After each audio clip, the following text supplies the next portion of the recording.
I'm Jen Taylor Skinner, and this is the Electorette. On this episode, I have a conversation with Fatima Goss Graves, the president and CEO of the National Women's Law Center. She joins me to discuss the coronavirus outbreak and how the pandemic will uniquely affect women who are, of course, on the front lines as essential workers. We also discuss the childcare crisis, and we talk about a recent report published by the National Women's Law Center on the investment needed to adequately fund the country's childcare needs. So, here is my conversation with Fatima Goss Graves. Fatima Goss Graves, welcome to the podcast. Thank you. So happy to be here. So we are about 2 to 3 months, I think, into the pandemic. And that sounds so surreal to say out loud, but the economic fallout has been really swift, right? It's been head spinning. There have been millions of people out of work, overnight, right? But we're just starting to parse through which groups specifically will be hit the hardest economically. But I want to specifically talk about women. Can you give me a quick summary of what the picture looks like for women right now economically? A crisis like the one we are in is going to always reveal inequalities that existed before. One of the things that we know is that about 1 in 3 women who are working are considered essential workers. And that's in part because women are disproportionately in the healthcare system, both as nurses, doctors, and also in nursing homes. But it is also because women work in retail and in manufacturing jobs like at Amazon. So they're disproportionately cashiers in big box stores that have stayed open and on the front lines. You'll see them on the street doing things like delivering mail.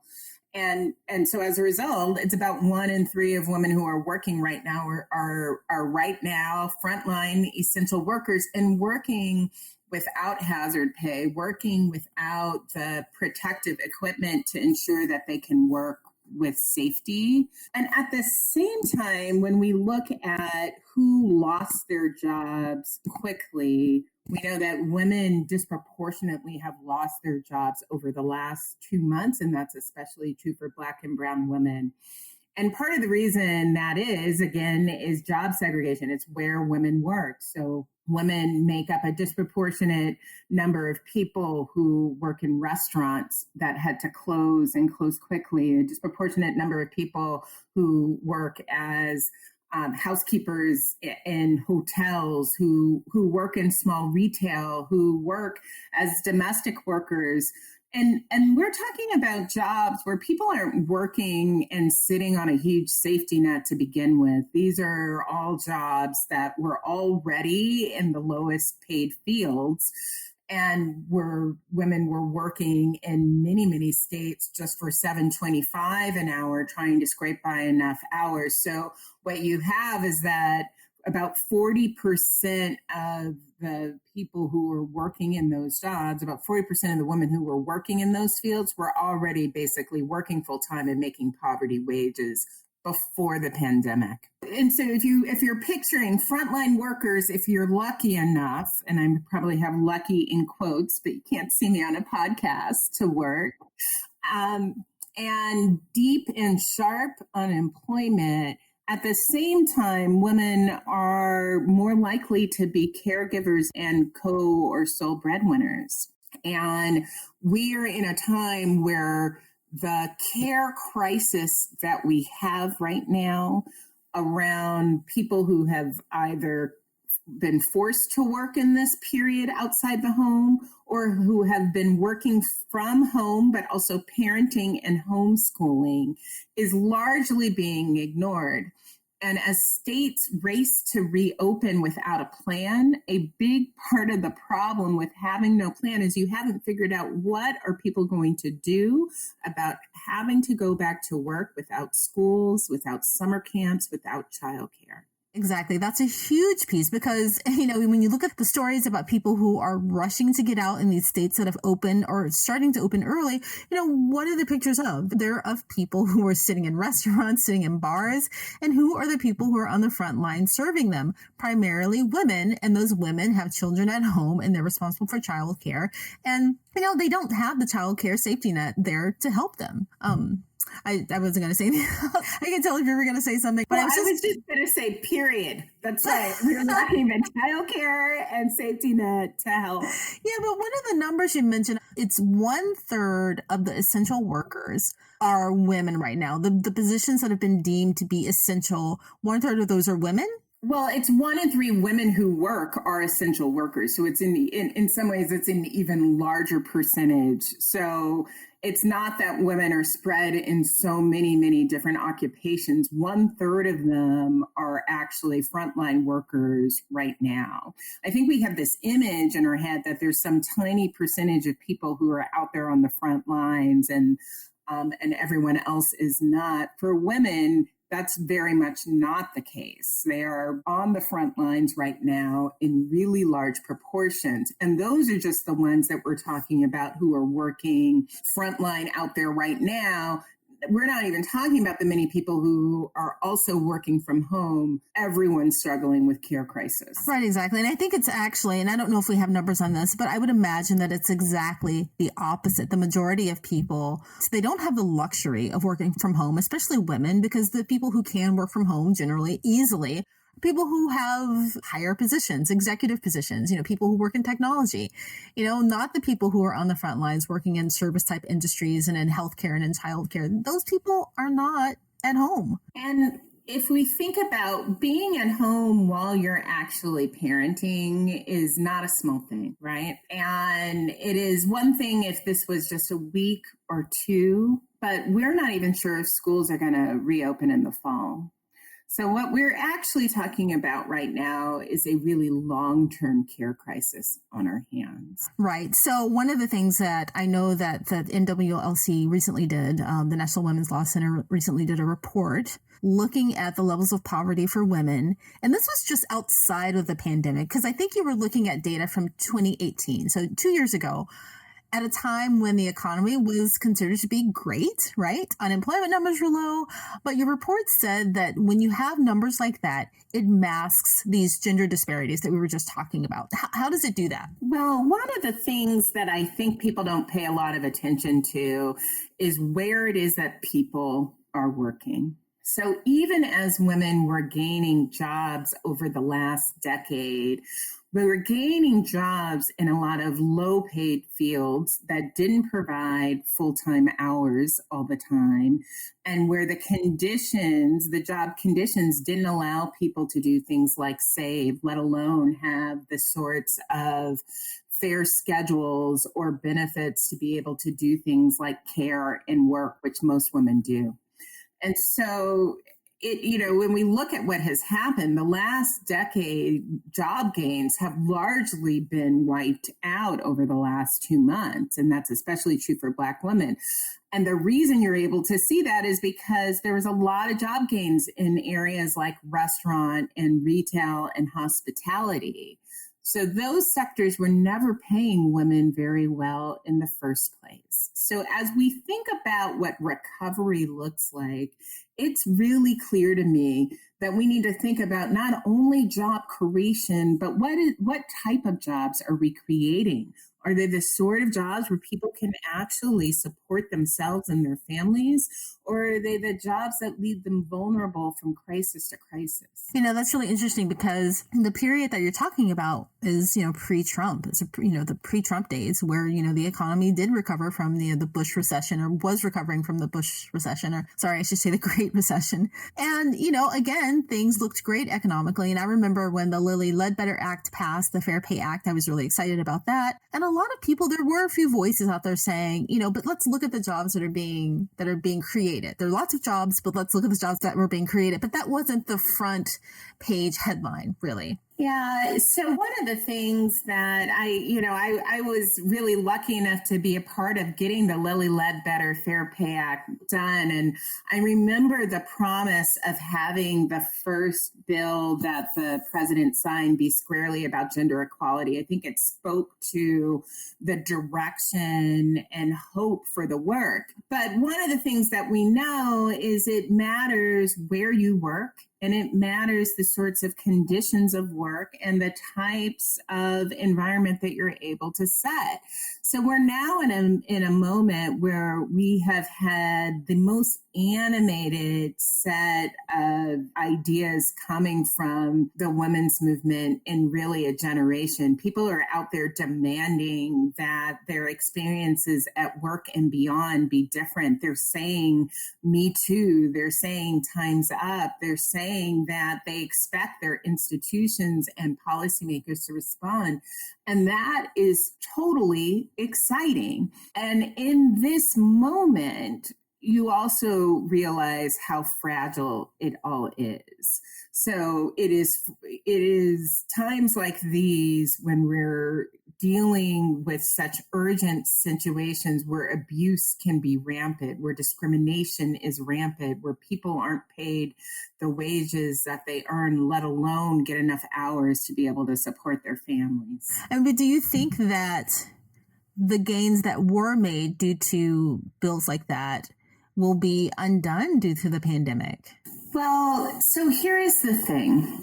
I think times like these, we are at meaningful pivot points. We will either recognize what it means that we have now deemed all of these people essential and treat them as such, ensuring that they can work with safety and with dignity, or we will walk away from that obligation. And I really believe that this is why we have to stay on a heightened alert around it.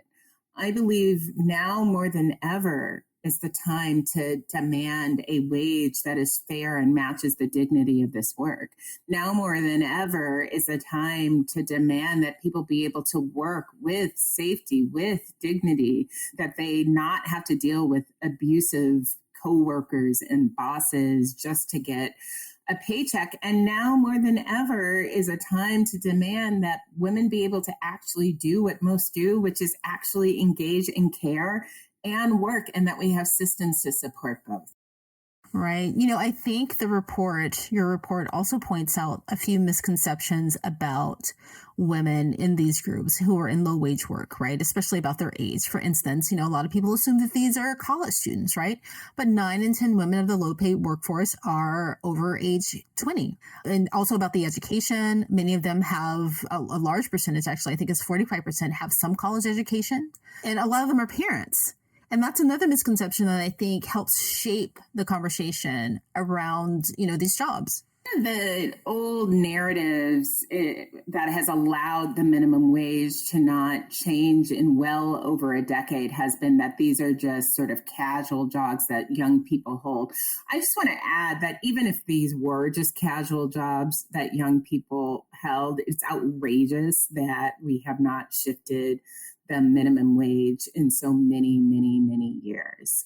But it is also just factually incorrect, right? That young people are in these jobs, but many older people are in the jobs too. And that many of them are women. 2/3 of minimum wage workers are women. 2/3 of tipped workers are women, and they're supporting themselves and in many cases supporting their families on these wages that have not budged. And many are having multiple jobs, doing their best to get enough hours when you have schedules that change from week to week. So our picture, the story in our head of who is in these particular jobs, who's working in retail, who's working in hospitality, is a story that doesn't actually match reality, which is why I've actually really appreciated the language of essential, understanding that people who are working as cashiers, that they're essential, that people who are working and engaging in care work and as nursing aides, those folks are essential.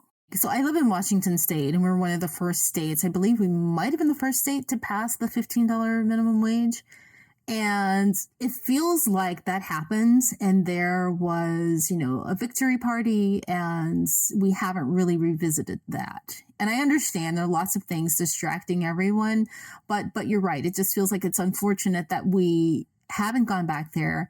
And, I really don't see that conversation happening anytime soon. But you're right. This is the time to have it while we're talking about what groups of people have been affected due to this pandemic. Right. And, Washington State and I think the Seattle area came first. And some states have also moved ahead and are slowly doing the march. But for most of the country, they're nowhere close. And, last year, the House of Representatives, for the first time, not only passed a minimum wage bill that got to $15 an hour, it also importantly included principles of one fair wage so that tipped workers were guaranteed the minimum wage paid by their employers and their tips would be on top. Imagine if that were in place right now. Imagine if workers had that important security. Unfortunately, that bill has not moved forward in the Senate. It has joined the sort of graveyard of bills from Mitch McConnell. But this really underscores how important it is that we move these policies along in times of prosperity, not only in times of crisis.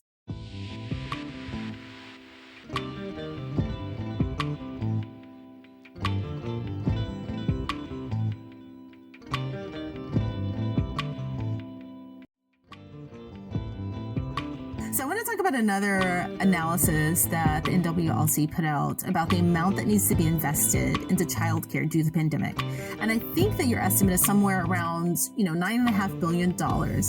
Are we investing anything close to that in the current stimulus packages? I'm going to assume no. And I just want to give one more slight correction because it was $9 billion a month over the next 6 months. So we really are talking about something closer to the order of $50 billion, which is an eye-popping number and one that I think probably scares people.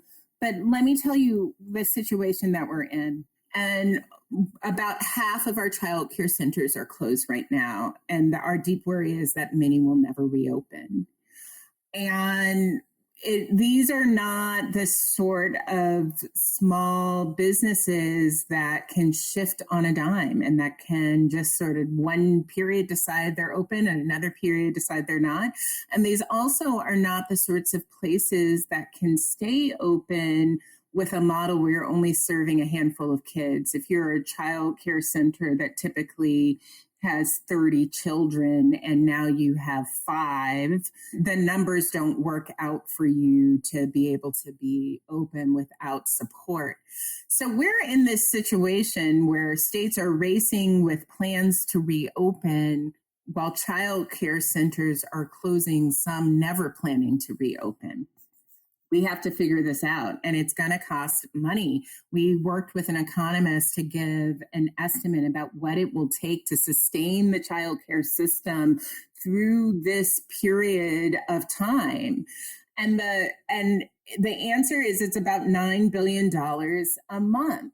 And for parents who are right now losing their jobs rapidly and working with deep worry if they haven't lost their jobs, we realize this is not some individual problem that parents have to figure out on their own.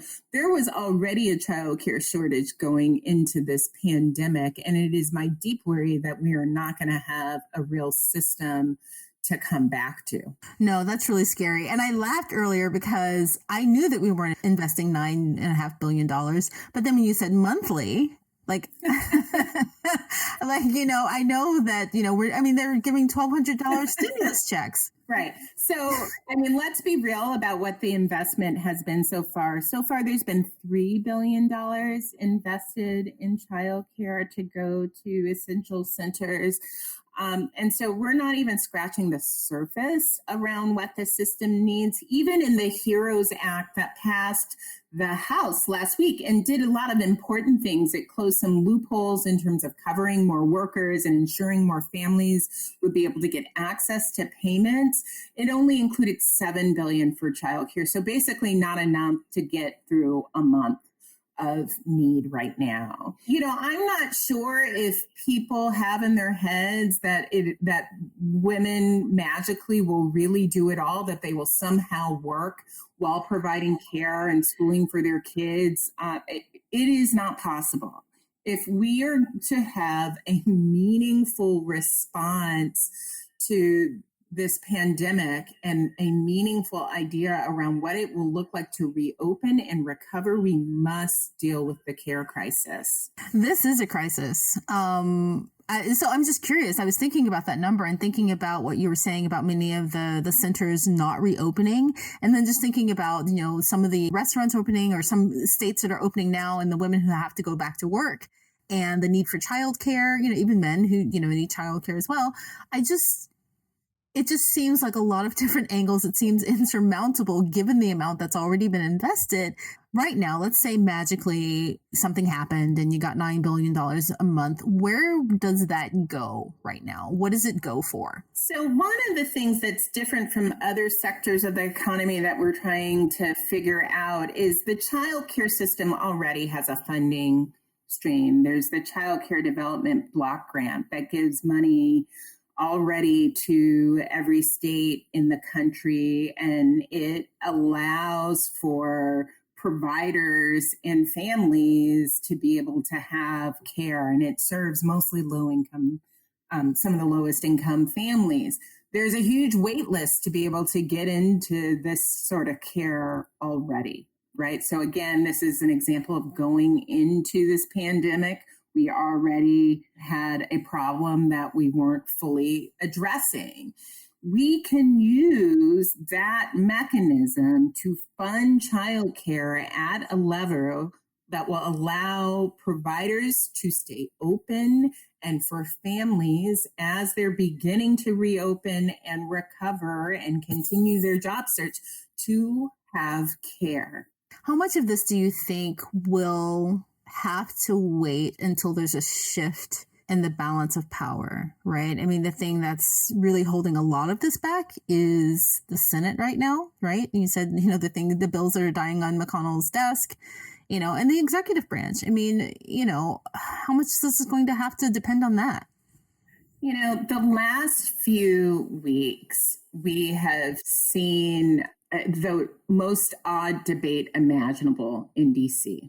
Right, where you have some portions of Congress talking about the families that are standing in food lines for hours to get food, talking about the people who can't afford their rent, talking about the small businesses that have shuttered and what are we going to do? And you begin to think, oh, maybe people are understanding the depths of this crisis. And then you have others who are resorting to the same old worn and torn tactics of demonizing people with low income. Except we are going into rates of unemployment that is unprecedented. And we don't know how long this is going to last or what the other side looks like because this was all triggered by a global pandemic. All of this, but I think we almost have to remind ourselves every single day how historic these numbers are. It's historic that we've had 36 million people file for unemployment claims in just 2 months. It's historic that we are lurching towards rates of unemployment that are going to go to over 20%, and that we're doing it in the midst of an acute health crisis. So it requires Congress to do some things that they may not want to do. You may be someone who came to Congress not believing in government. You know what? This is not an individual problem. We need government as part of the solution here. I was reading something the other day about, a comparable health crisis, but not really the same, polio, where, things were shut down for years until they had a vaccine, but I think if my numbers are correct, I think that we have already lost the number of people to the coronavirus outbreak than we did to all of the years before we had the polio vaccine. So this is really, really unprecedented. And I think it's just a lot for people to digest. It is for me, just talking it through. Yeah, I think when we think about the health crisis that we are facing and especially for Brown and Black communities that have both been hit tremendously hard, in part because they are more likely to be frontline workers, are more likely to live in densely populated cities. And at the same time, we have a health system that has allowed for there to be health disparities over time. So, it's no accident that we're seeing differences in health outcomes, because we always see differences in health outcomes based on uninsurance rates being different, based on your ability to have a relationship with a provider, a primary provider, your access to high quality hospital care. Those are things that are problems that have been brewing and lurking under the surface that you have been hearing about, and they are at our doorstep now, with almost 90,000 people who have lost their lives in just 2 months. And we can never forget that part of it, that we are dealing with this level of loss as a nation. That has to guide us through. If policymakers think that there is an easy way out of this, there's not. There's been grief, there's been loss, and it is only deeper and more exacerbated by the unemployment and pain that families are feeling, and that requires their leadership. It does, and speaking of people of color, those disparities were already there. And it just kind of, when I think about this is one of the things that's kind of overwhelming for me, because when I think back on the recession that we just recovered from, the Bush recession. And, there are reports that saying, some of these families, Black and brown families, will never recover in their lifetimes from the economic fallout from that. And now they're being hit again with this. But then I think about that, and then I think about, and we're also just trying to keep them alive because they're on the front lines and they're the ones who are being exposed, more often to the virus. And it's just a lot to think about. So, well, it is, but we can also think about how do we not make some of the mistakes of the past? That it is not going to be enough to level set people back to the position they were in before March of 2020. March of 2020 wasn't serving everyone well. March of 2020 required us to look deeply at a lot of families anyway and think about how to improve their lives. We need to be thinking about how do we have a transformational process that leaves people in a different place. But do you agree that part of the problem, and I know that we need our leaders to step up, we need Congress to step up, and, hopefully that will happen. But do you also think that, considering the disparities that were in place before the pandemic, that this is also deeper in that it's a cultural problem, right? It's like, who do we value in our society? Who do we value? What work do we value? Do we value women's work? And that just seems deeper than a stimulus package to me. And I'm not really sure how one would address that. I don't disagree with you. I think we have some of what is some of the work we need to do to address the most acute harms. And that is how I've seen these last couple of packages. They are acknowledgement of the deep pain that people are in and trying to drive some solutions. But going forward, we're going to have to do more than just address the deepest of pain. The conversation we have been having now around who is essential is an important one, and one that we should not let go. Who are the most important people to you in your life? And how do we treat those people? How do we ensure that in reality, they can work with safety and dignity and equity, that they can take care of their family and their loved ones, that their ability to thrive is not upended every few years? And if we start there, we can have some solutions that are policy solutions, yes, but also some cultural solutions that can make a real difference. I mean, would it take something as big as, to make a huge cultural shift quickly? Maybe there's some legal precedents. I'm thinking like some kind of landmark case about inequality, like Roe v. Wade did for abortion rights. Well, it's interesting. We are in a middle of a legal debate of sorts around who gets to decide whether or not people have to work with safety or not. I mean, that was some of the litigation that you saw coming out of Wisconsin, where the Supreme Court actually overruled the governor's stay-at-home order, which was in place because around safety for the public.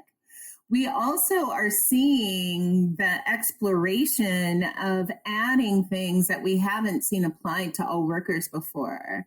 For the first time in the CARES Act, we had a universal paid sick day and paid family leave program.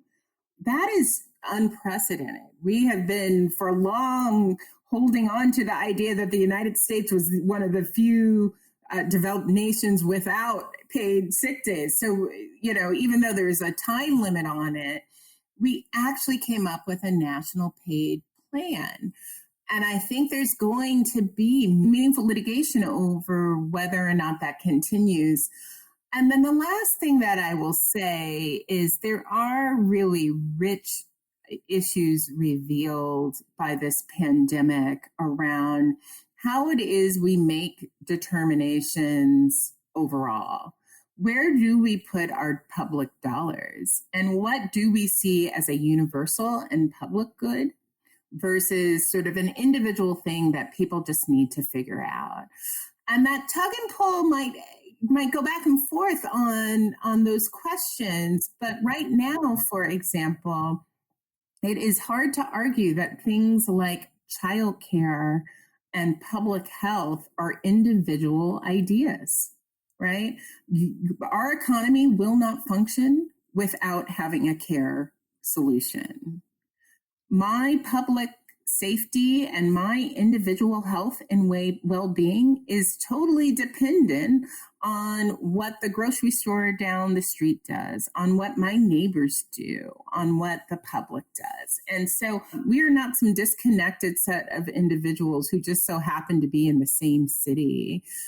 We have come together as bodies, as cities, as counties, states, and as a federal government. And this is really testing who we are as a nation. We are not just a bunch of individuals who are showing up around the same time.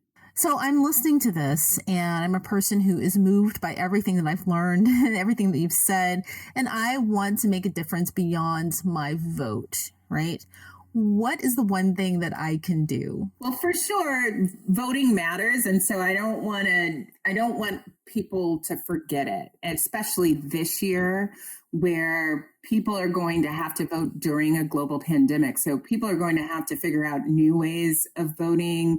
There will be people who are doing absentee voting for the first time. So the act of voting is actually a really courageous and important act.